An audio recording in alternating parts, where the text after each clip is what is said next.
Hi, everyone. NTL Sports Podcast. We're here, episode 111. We're back. We're going to go for 2 episodes this week. Last week, Lawrence may or may not have gotten the vid. I got the vid. He had the vid, so we were down a man and couldn't let him off the hook for the, AFC South we got to do. And we're going to try to work in the NFC East today. So we got those 2 divisions all in one episode. So we'll see how that goes. But other than that, guys, we got a little bit of UFC to recap, and that's about it. So with that being said, stay tuned.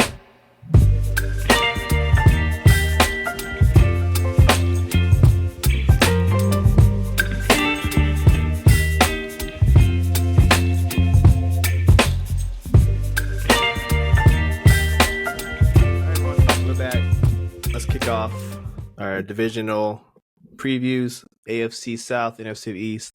Let's start with the one we were going to do last week, AFC East. AFC South, what I'm talking about. Now, last year, the surprise team, the Texans, I had them winning maybe 2 or 3 games. Lawrence, I think he might have had the same, maybe a game or more. But they turned out win the division. Young rookie QB, CJ Stroud, lit up the NFL. Now, will he do that again? Probably, but there's a lot that comes with having won your division, and now you're playing the big boys the following season. So with that being said, Lawrence, how do you feel about this AFC South? Who do you have winning? And let's break down team by team their records. Okay, well, first I guess I'll do some. I don't know if I would say shout out, but I'll do some looking around the league. Not the league, the conference. I can't even say conference. We'll just say division. Messed it up multiple times. But mainly what I'm trying to look at is we're going to go from the top, which is probably Houston. We're going to go probably Houston. Probably going to predict Houston to Tennessee. Tennessee's probably finishing last. Tennessee seems like there are a few pieces of movement around before they're actually something. So we're just going to leave them alone. I think the big one is Jacksonville. So this is like a win or go home kind of situation for Jags, and I don't think the team is fully ready. I don't think they're fully capable of the win or go home kind of mentality or method that they're going to be forced with. But I mean, you just paid Trevor Lawrence a lot of money. Some of it's questionable. Some of it's not. Maybe the contract have been a little softer, not so expensive. It would have been fine. It would have been less. I wouldn't say controversial, but it would have been less of an issue that we need to press. But I mean, he has one of the worst turnover rates in the league. He's top 10 almost every season he's been in. I'm pretty sure he's been top 10 every single season. And he does it through interceptions and he does it through fumbles. I mean, he just turns the ball over a lot. And it's not always his fault, but I mean, they did a better job last year and they have been doing a better job each year of getting him talent around him. I mean, he has his running back from college who has looked sound in the NFL, so we can't even just say that was a mistake getting his running back from college. ETN's pretty decent, yeah. Yeah, ETN's pretty good. I mean, he had James Robinson there for a little bit, so his running backs have been fine. That's a good number 2 to have. And his wide receivers are getting better every year. He has a go-to guy. He just upgraded the guy who Calvin Ridley. He got Calvin Ridley last year, so he got an upgrade. And they gave him Evan Ingram. So they're constantly moving pieces to give him, I don't want to say better play, but they're obviously trying to improve. And they went out and got a coach who, let's face it, the coach is proven to be pretty good. I mean, he won with the Eagles. And then he got booted to the curb because he knew it was smarter to lose the last game in the regular season than to win. And you're going to punish him for that. I mean, I think that's a little questionable. I mean, he did the right choice. There's no point in it. You're not going to go anywhere. You might as well just lose. Sorry, it makes your feelings hurt, but damn, who cares? So I feel like this is the team that needs. Honestly, they just need to go back to the playoffs. Now, here's the kicker. I feel like only one team can get out of this division. Ooh. That's just my thoughts. This is how I think about it. I mean, you look around the league, the other AFC teams are very good. I mean, if we look at the AFC North, I mean, you're looking at least 2 to 3. I mean, minimum 2, but you're on the verge of 3. Yeah. You look at the AFC East, you're looking at 2 to 3. Okay, we can't all be filling up. You look at the AFC East. Now, the AFC East, I feel like there could be some moves there. I don't think the Raiders are horrible. I think Harbaugh can do something with the Chargers. You know, he did it in San Francisco. That's proven. And the Broncos, they seem like they have to be better. So if you're looking at the AFC South, the Colts don't really say, "Oh yeah, we're going to be good." But the Colts always play their division good. And the Titans, I honestly feel like are going to be a sleeper. Do I think they're going to be awesome? No. But I think they're going to upset teams that overlook them. I think teams are going to give... I think teams with bad pass rush are going to dislike playing the Titans. That's just my thought process on looking at the Titans and the way they're made. I feel like Will Levis is proven he doesn't like to get blitzed his rookie season. And I just feel like the Titans, I feel like there's a lot of pieces there. So at the end of the day, I'm actually going to go Colts at the bottom. I feel like they're a whole mess in their own right. But I'm going to go with about 6 wins. And I'm going to go Tennessee about 6 wins. But I'm putting the Colts at the bottom because I think Tennessee beats the Colts in terms of in terms of like AFC conferencing, maybe points differential. I just feel like the Colts and Titans are going to be 6-6. They're not 6-6. They're both going to have 6 wins. That's my gut feeling. Neither one's really technically over the other. Neither one are obviously making the playoffs. I think the problem with the Colts is, I think they have good tangibles in each position. I just don't think you look at the Colts, there's just like no star, like we need a star. And I want to believe Anthony Richardson's going to be good, but he only made like 4 or 5 games last year. And they completely sidelined him over a shoulder injury. And I'm pretty sure the man got like a concussion or 2 in the few games he played. So obviously his running ability was going to be something important they wanted to take advantage of. But it seems like it's something they were trying to lean on way too much. And they're going to have to pass the ball. And we saw in games he was very capable of passing the ball. So maybe he's just a quarterback that you're going to have to literally teach. As much as you want to be Cam Newton, you just can't take the hits. Because Cam Newton could take the hits. Yeah. So you just simply cannot. So slide, baby, slide.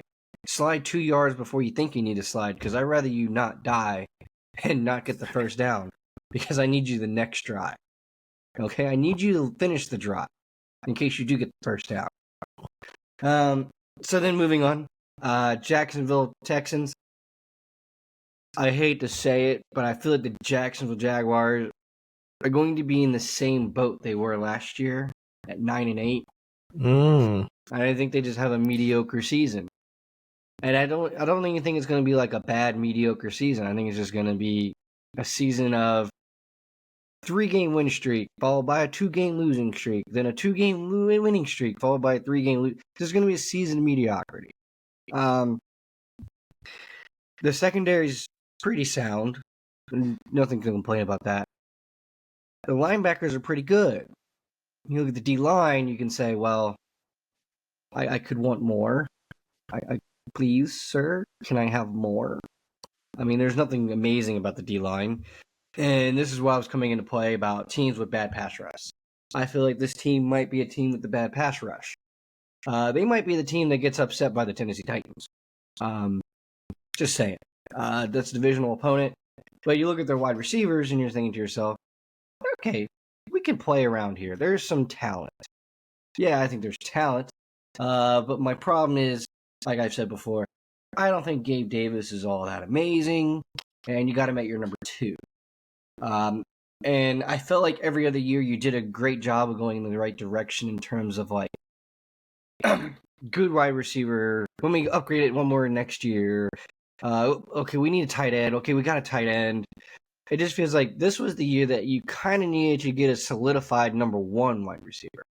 Like we wanted an outright number one. We need someone to make bombastic plays. I think Christian Kirk is a good, I want to say overall kind of guy. He's a good number two. He's a number two that catches more balls than the star does. So the star makes the big plays. But I feel like Kurt is really good at just making a great route. And I think that's the biggest thing you have to take away there. Kurt does the good routes, but he doesn't make the greatest catches. Nothing's proven so far.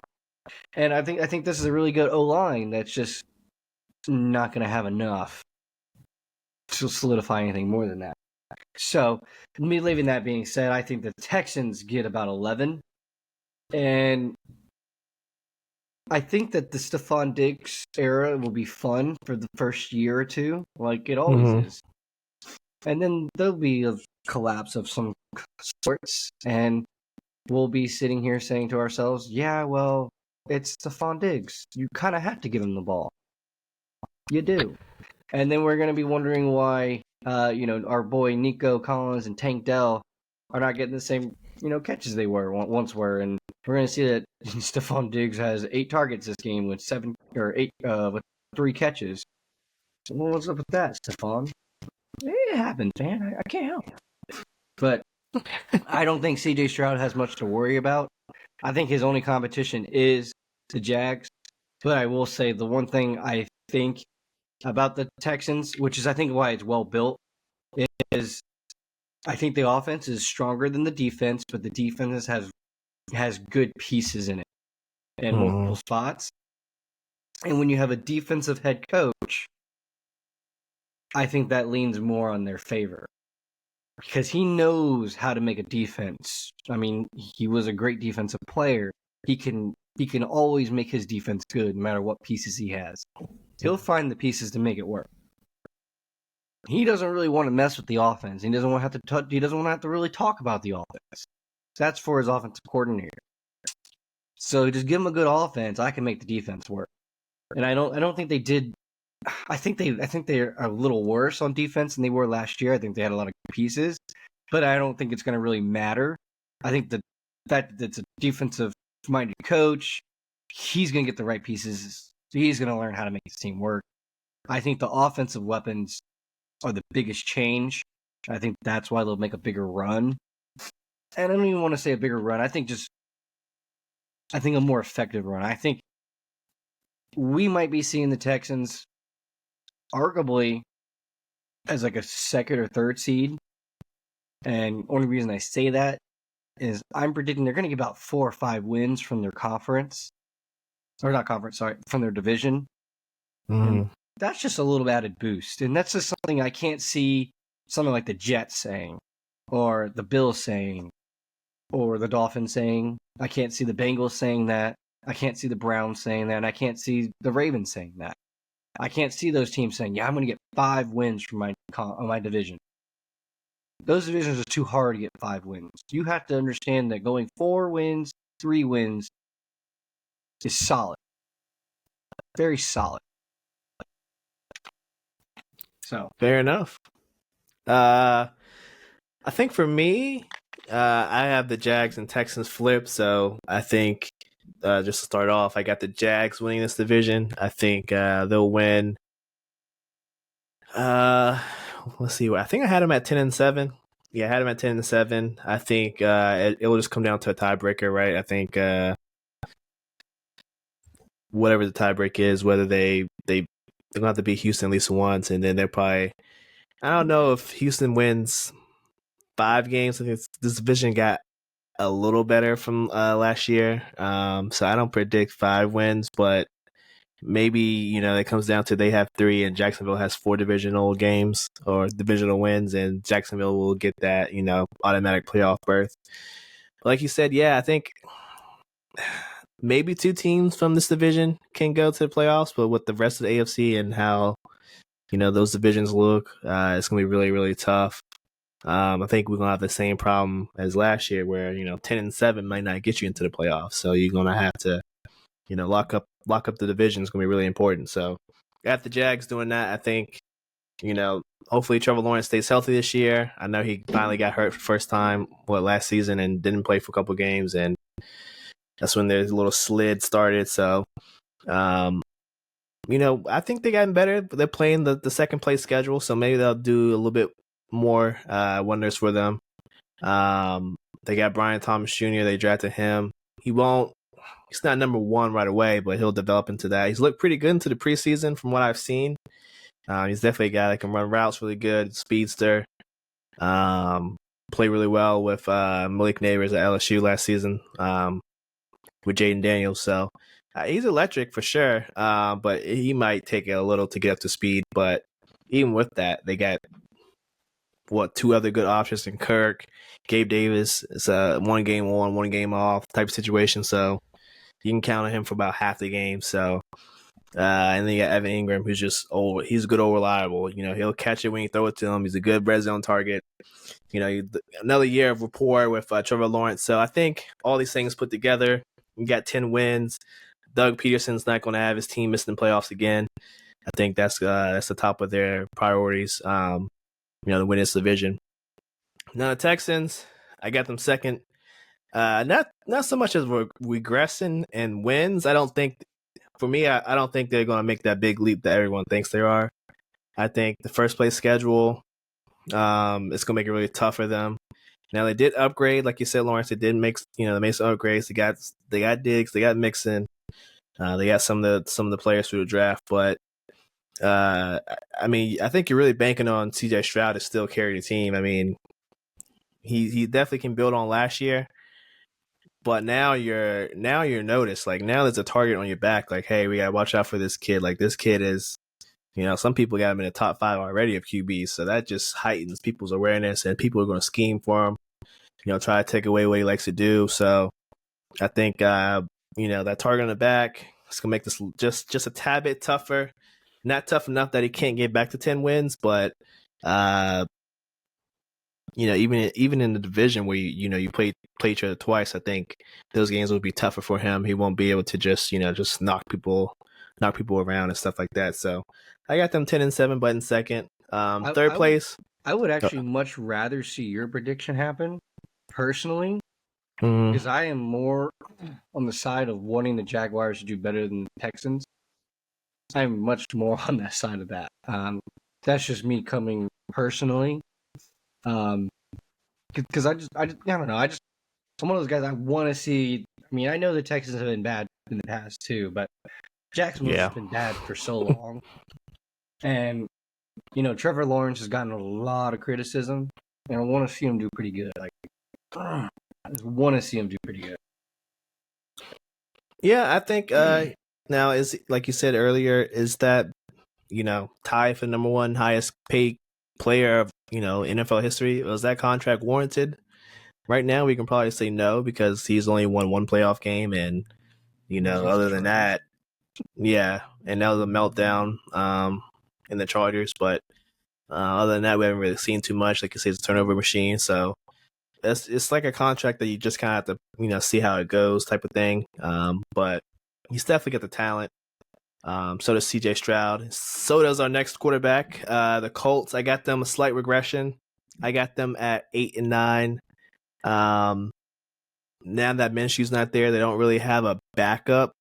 So if Anthony Richardson does get hurt, and there's a great likelihood because of how the way the type of playing style he has, he's probably gonna get dinged up 1 or 2 games here and there. I'm not saying he's gonna get massively injured like last season, but he had concussion problems early. So unless he resorts to sliding, like you said, Lawrence, but that's not really his style. He's a Cam Newton built quarterback. He's big arm, loves to run, loves contact. That's just how he plays. So I'm expecting some nagging injuries, and with that being said, if not a solid backup QB, I think you lose a couple more games. So 8-9 is probably their ceiling, but I could definitely see 7-10. And then the Titans, new head coach, Will Levis, full year starting.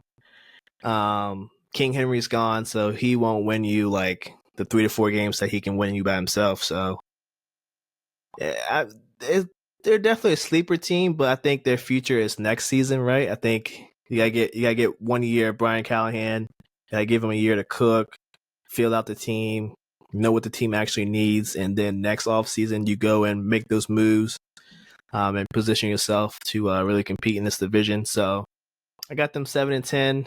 Now, if everything hits the season early like the Texans last year, then sure they might be 10-7. But I think that's asking a little too much for this young team, and they're trying to transition into a younger team. They got a new rookie head coach, Callahan. He's an offensive guy. They still got pieces on defense, but offensively, we just got to see how it all clicks. Tyler Boyd, he went over there. Calvin Ridley, he went to go join D Hop. So, I mean, they got the weapons, but like you said, Will Levis, he needs some more development because you send more than 4, the kid panics, and he doesn't make the best decisions, even though he's a gunslinger. So, if we don't see some type of improvement in that department, yeah, it's gonna be a tough 7-10. But they're gonna shock a lot of people. They definitely will. Yep. Yeah, it's pretty much the AFC South, y'all. Not too much else to dissect there. What we really got to dissect is this NFC East. Now, this is a whole different ball game. Now, these teams in the NFC East, I mean, let's talk about it. Last year, the Eagles, they started out 10-11, massive meltdown, lost the rest of their games, lost to Tampa Bay in the first round of the playoffs. And then the Cowboys. I think the bigger loss is the fact that they lost to the Cardinals. Was it last week of the season? Second last season? One of the two. One of those games, yeah. They lost to the Cardinals. And then them boys, they had a great season. They, play really well against losing teams. I think they only beat 2 teams with winning records, the Dolphins, and they beat the Lions in that fucking fluke game where that bad call by the ref who took back the touchdown. Wait, scroll down real quick. Scroll down. They beat the Seattle Seahawks, who had a technical. So they got 3. Let's add some respect to the Cowboys. Oh yeah, they did beat the Seahawks.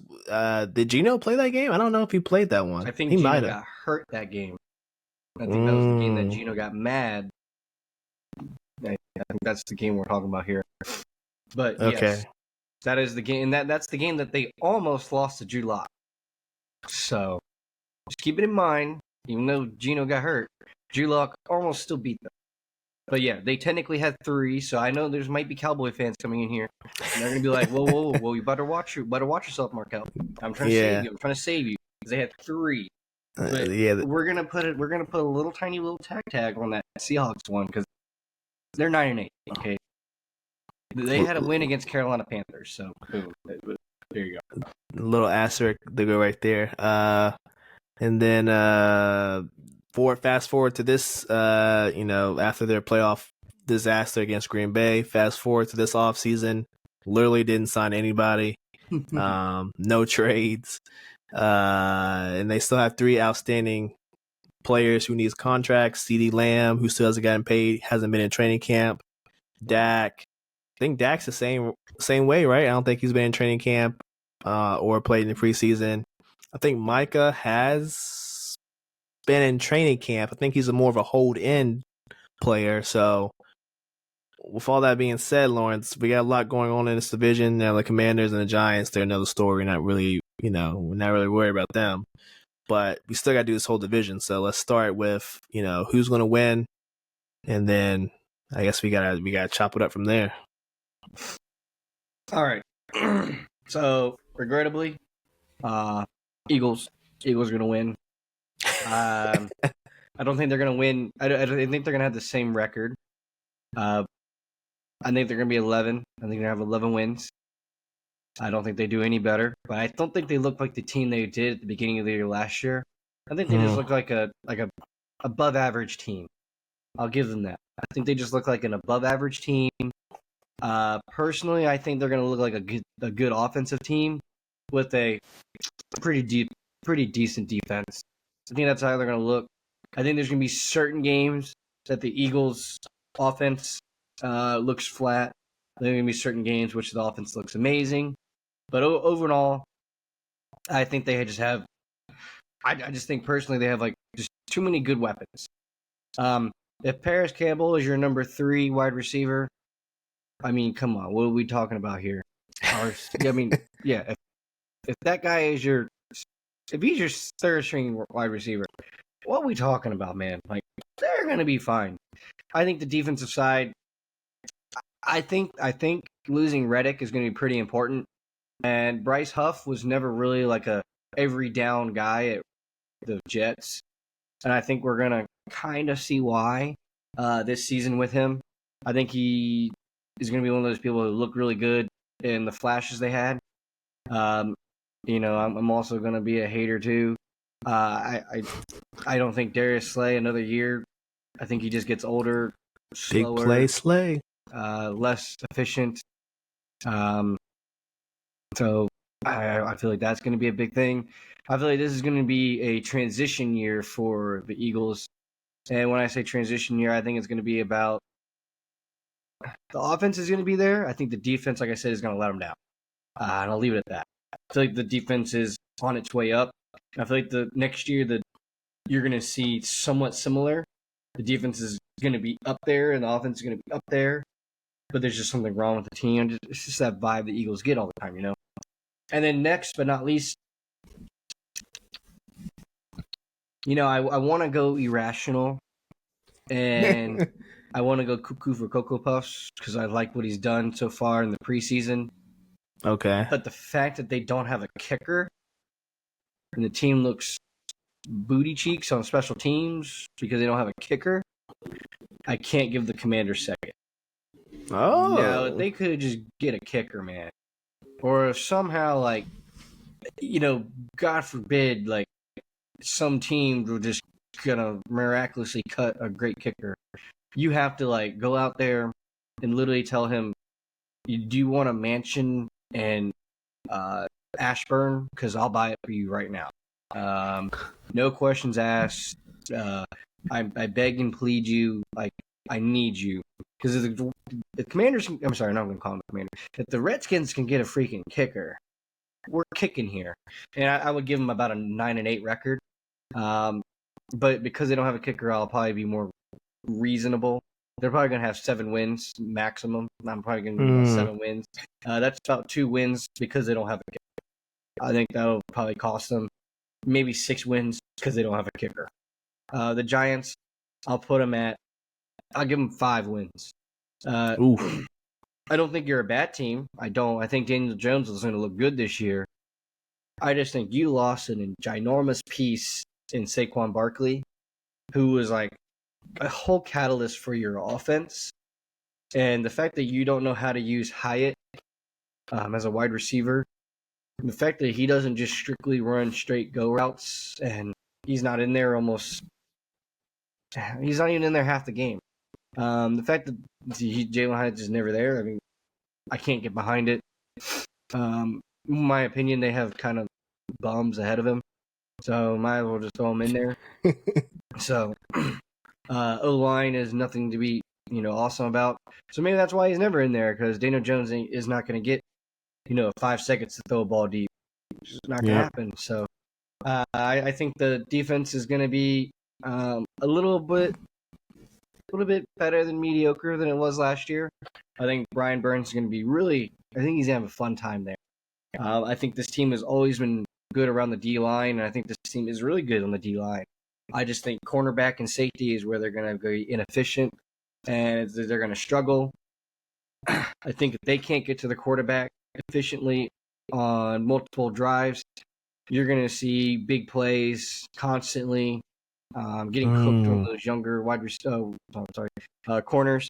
So I'm going to go with this team about 5 wins, 4 wins. I'm a big hater.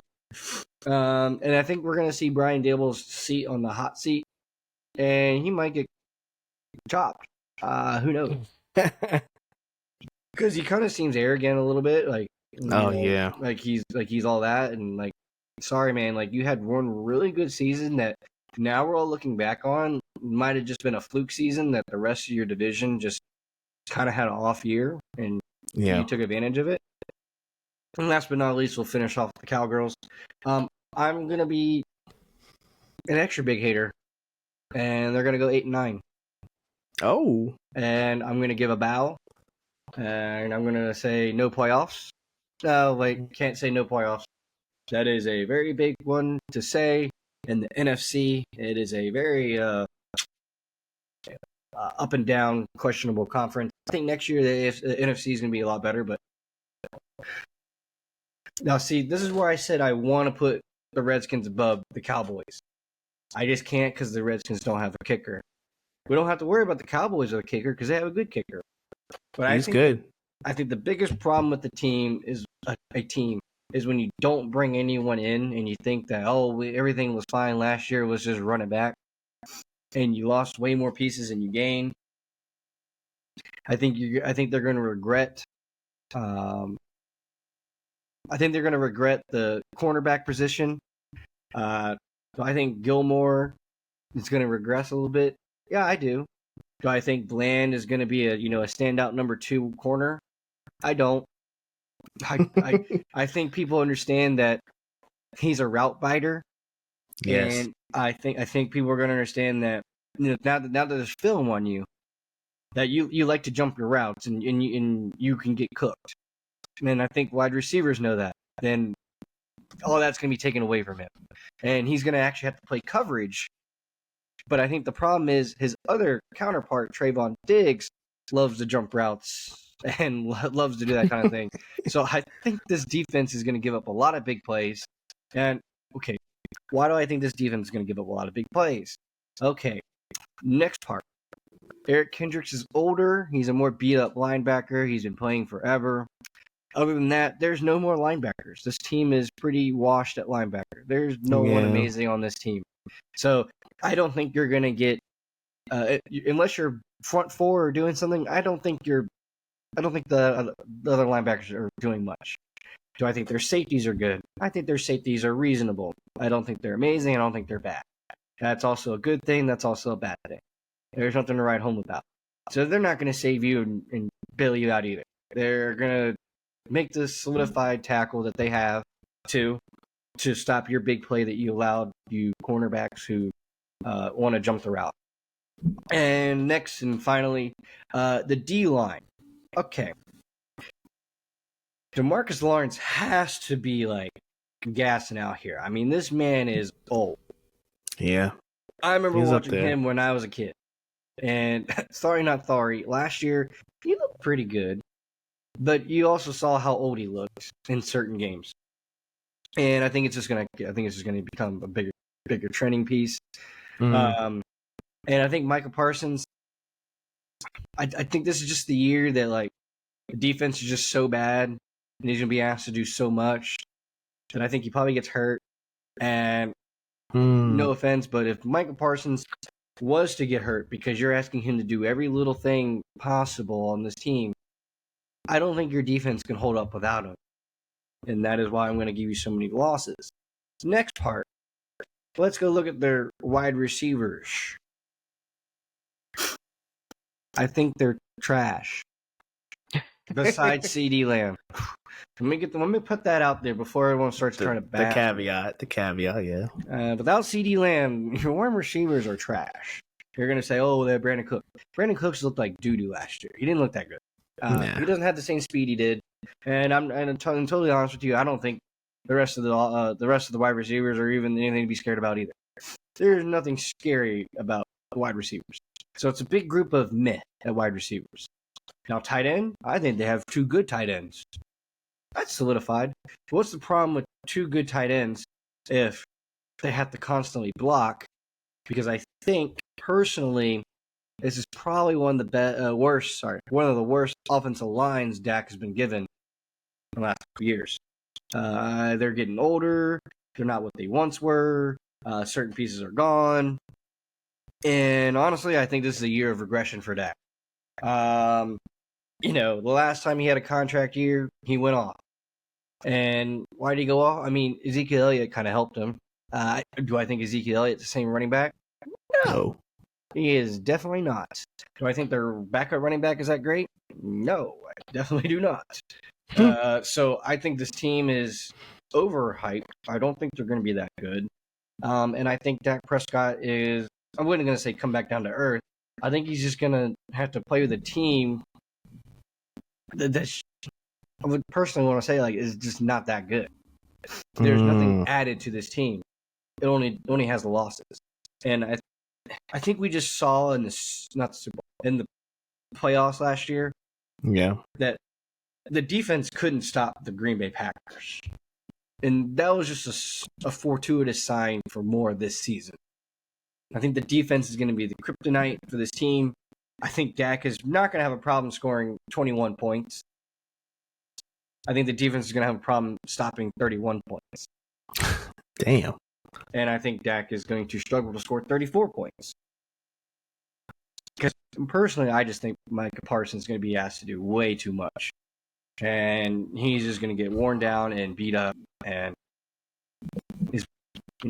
you can't ask a guy to do everything for you. Yeah, I agree with that. We're both high on the Eagles. I got them winning as well. Although I think the Eagles probably win 12 games. I just think the Eagles they're way better on offense. I think last year they had Swift was their main running back. He honestly just wasn't getting the job done. He was better with not turning the ball over. I know that was his big thing. And with the Bears, I think he was with the Bears before. Turnovers or the Lions and turnovers and just getting hurt. And then last year he was pretty solid in both of those departments. But I mean, you got a huge upgrade with Saquon. You got Kenneth Gainwell to get some of those carries as well when Saquon needs a breather. And then Saquon can also catch up the backfield too. So, that just gives them another weapon. So, yeah, maybe their third wide receiver isn't the best, but when Saquon can catch passes and your tight end's pretty decent, I think that makes up for that lack of a third wide receiver. The offensive line, we'll see. This is what we've been kind of, hinting at, with Kelsey retiring. Does the center position, which is really important, does this Cam Jurgens, I don't know too much about him. He definitely is not going to be Kelsey level, but is he going to be even competent? That's just something we have to see. But I think they're going to be on a mission this year. They lost some pieces on defense, but I think the offense is potent enough so that if their defense is getting, is getting a hard time, maybe the offense can put up the points. Jalen Hurts, I think he's going to have a bounce back year as well. A lot of people are sleeping on him. This schedule is pretty favorable. I'm not going to say, super easy by any stretch, but it's definitely favorable for 12 wins. They get some tough teams like Baltimore. They're always they're probably going to lose one game to Dallas. All right, that's just how it goes, right? But other than that, these games are pretty favorable. So I definitely can see 12 wins. Not a super powerhouse in the NFC because I still think that's the 49ers. But they will look like a pretty strong team. And then second, unfortunately, we got them boys. Them boys will be 9-8. I agree with you, Lawrence. They got 9. They got 9 wins. Now, if they had already paid the 3 guys I mentioned earlier, I think they probably get to 10 wins. But I think, honestly, CD probably doesn't play the first game. Dak's different because if Dak doesn't play, I'm sure Jerry would love to throw out Cooper Rush and Trey Lance. But I think for Dak, it's all about, hey, I need to get a contract for next season. And he's going to be a free agent. And teams, whether they should or shouldn't, they're going to be waiting in line to call Dak and giving him a big-ass contract. It's just going to happen, all right? So, with that being said, I think it's in Dak's best interest to probably play. Now, you can, hold out the preseason games. You can hold out training camp. You just step in week 1 with no training camp experience. You've just been working out by yourself, and you just go from there. And, you're still betting on yourself, and you can still go 9-8 and still get a max, like a near max deal. I don't think, even like you said, Lawrence, regression I'm expecting too, but even let's say he throws for like, I don't know what he threw for last year, but let's say he threw for 4,000 yards this year and he had like 25 tubs and like, I don't know, 12 interceptions. He's still going to get a good deal. So I think that's what he's not necessarily looking for team success. It's more about Dak. I think this is Dak's year to worry about Dak because he's already been slotted by Jerry Jones too many times. I think he's just over the team by now, but he definitely still has to perform. Like I said, CD probably doesn't play the first game, and then Jerry panics because they look bad. They got trash receivers, like you said, and so Jerry finally pays them. And by then it's probably too late because you just already got bad juju. So you just, starting the year on the wrong foot. It's never good. And then Micah's going to play. I think he's just a hold in, but like you said, without Dan Quinn there to kind of manage his defense, I think Dan Quinn was really good at that, managing the defense, make sure everyone get their touches, make sure people didn't get hurt. Dan Quinn's pretty good at that.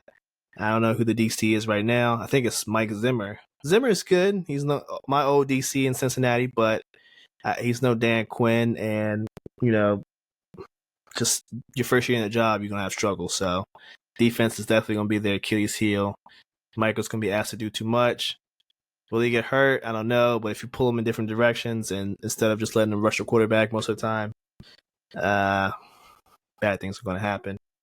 Commanders, I got them third. I think they're also a sleeper team. I know the people got the Bears as a sleeper team in the NFC, and rightfully so. They got huge upgrades pretty much everywhere across the board.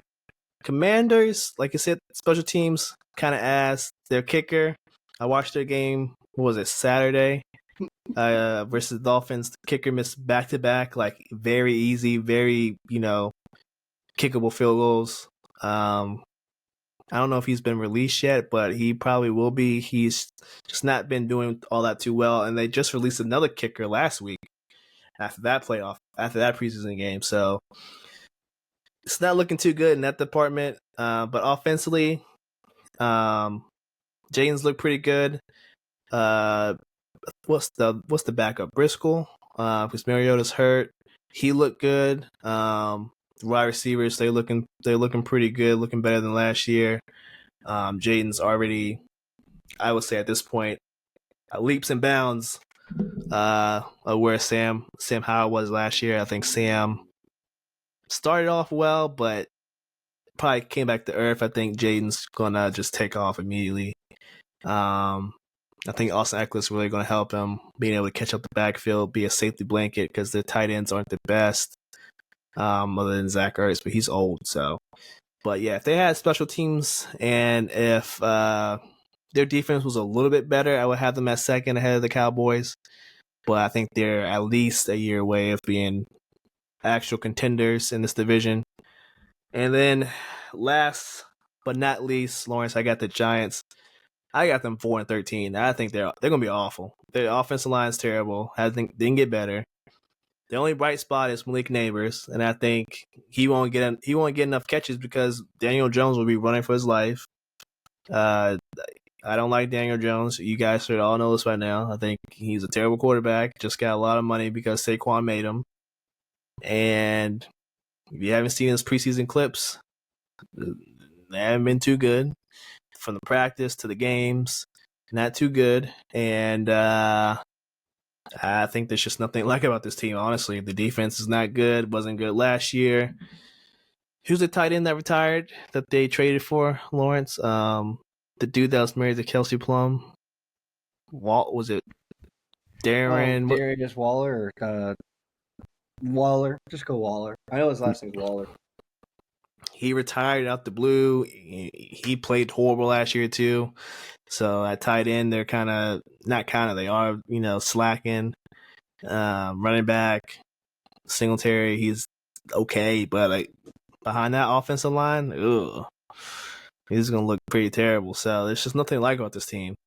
And like you said, Brave head coach is gonna be on the hot seat, and chances are, if you 4-13 with the New York Giants, you're probably gonna get cut. Is that his fault? No. it's pretty much the executives because they didn't want to give Saquon. I think it was what $3 more million, like $3 more million, and he would have stayed, but they were skimping out and gave his money to Daniel Jones. Yeah, I but mean, you it's can also always his find fault another that Daniel Jones. yeah, but it's also his fault because he wanted Daniel Jones. If he wanted another quarterback, he could have gotten one by now.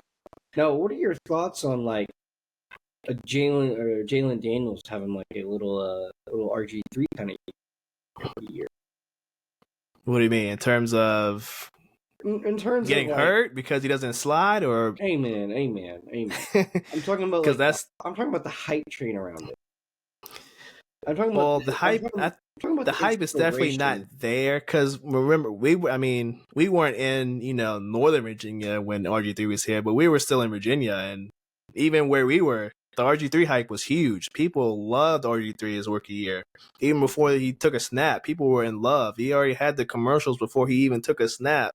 Like that hype was that's hype that I've not seen in a while. Maybe it's like that in Chicago with Caleb, but I think for the Redskins back then, that was another level of that was like almost Wemby. Like if you like to me, that felt like Wemby hype in the NFL when RG3 was drafted. Wouldn't you agree? I mean, I didn't start seeing the hype until like I started watching some of his games. There was question marks. I was like, man, you gotta like slide. Man, you can't do that. You're gonna get hurt.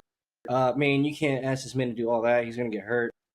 And I feel like with the coaching they have there, I feel like they're not gonna ask him to do all that. I think they're gonna let him play within his means. And I don't think they have the greatest O line, but I also don't think they have the worst O line. I don't think it's. I don't think it's about mid. And I think you can do with mid. I think he has a good arm, and I think he has escapability. And I think if both those things together, I think if we see within the first few weeks that he can throw on the run, I think that'll be the biggest telling point of how the season will go, more than anything else.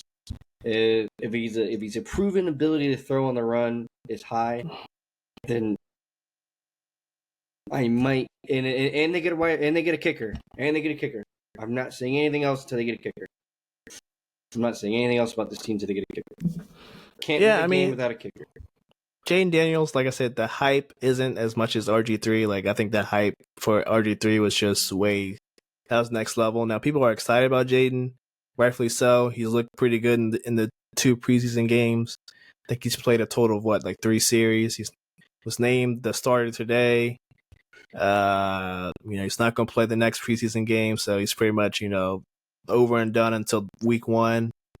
I think for them also, they probably should have attempted to get him the definitive number 3. I feel like Scary Terry, of course, your number 1. Scary Terry's awesome. We love Scary Terry here.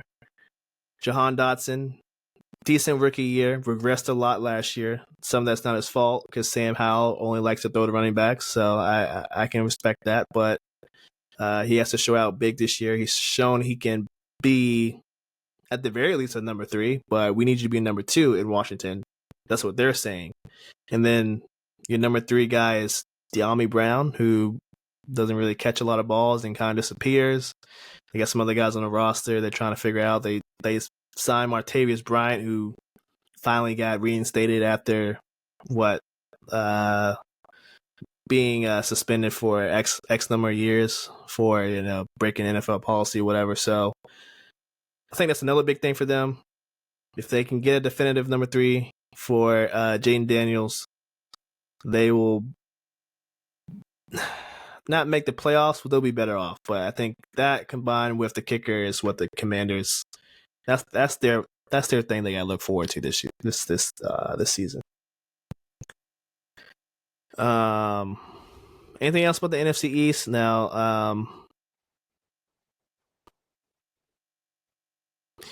Alrighty. UFC this weekend. We both watched a fight. Not together, of course, because you still had the vid, but we both watched it. Now, I thought it was pretty good fight card. I didn't really watch the prelims all that much, mainly because I was out and about.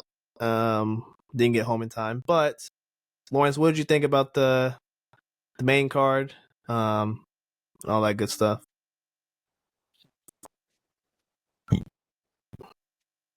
One of the fights in the. I don't remember. He might have been just before the prelims. It was the Tuivasa versus Rosenshank. That was in the main card. Okay, that was in the main that card. was this one. Yeah. I think I don't remember where I started. I know I watched Koulibaly, whatever his name is. I watched him on the prelims. I watched Casey O'Neill. I thought Casey O'Neill looked pretty solid. Josh Koulibaly he got hoed. He should have won that fight. Yeah. I watched that one. Yeah, he got hoed on that one. He got hoed. Junior Tafa, I didn't know you could tap out by screaming. I guess he learned that too. I mean, verbal. What do they call it? A verbal submit or something? Yeah, verbal tap. Yeah, verbal submission. I didn't know that like just going you could get. I think then you go like, oh fuck or something. He didn't even say like nothing else. Yeah, it was kind of controversial, but some judge in the Tuivasa versus Rosenstrike ruled it a 30-27 to for him for Taya, and Rosenstrike pretty much won every round. If someone was to say like they did 29-28, I could get behind it. I could say maybe, he did have a good first round, but after that he was pretty much ass. Yeah, he definitely got tired out a lot quicker than this guy. His name was Howie Brown, and it was looked into that he is it was like a New Zealand judge or something like that, and he had like ties to Taya, and he was supposed to be the judge to the co-main event, and he was not allowed to be a judge on the co-main event. I think he got replaced immediately, right? I think Dana was like, "Fuck you, you're not refereeing anymore." Yeah, they never came out and say he's never going to be a ref for them again. But if you ever looked on Twitter, if you type in 30-27 to Tuivasa, you'll see all the spam about it. Everyone was calling for Howie Brown's head. I mean, some guys were saying like they want to know what smoke he was smoking. I kind of do too, because like you can be that crackhead, then I kind of want that shit too. Like that must be fun. Like no way that guy won the round. That should not have been split decision. This guy after the first round, Tuivasa was just tired. He was just getting his ass kicked. Yeah, like I said, I had Urzig as my last leg. A little deflated. I thought he was gonna show out a little bit better. The worst part is, I was very confident in Dan Hooker. I was gonna put more money on Dan Hooker, but I was like, no. Let's be strategic. So I put some money on Dan Hooker. Didn't put enough money on Dan Hooker. And I had this amazing parlay, and I took some chances, and they worked out. And after the Dan Hooker hype, I was hyped. Like, I don't know. If you tell me that you had a $10 bet that was going to win you $225, that's a good come up. Yeah, there was a profit boost. Yeah, I'll say there was a profit boost. I did use a profit boost. But regardless, Dan Hooker won that fight. And I had new energy. I was like, you know what? The stars are aligning. And then I watched Ursay get his fucking ass knocked out. Well, he got knocked the fuck out. And I was a bit bummed. So I was sitting there and I was thinking to myself, well, if DDP loses his last fight, I'm absolutely screwed. I'm screwed. All I won tonight was Dan Hooker. And I don't want to have only one Dan Hooker.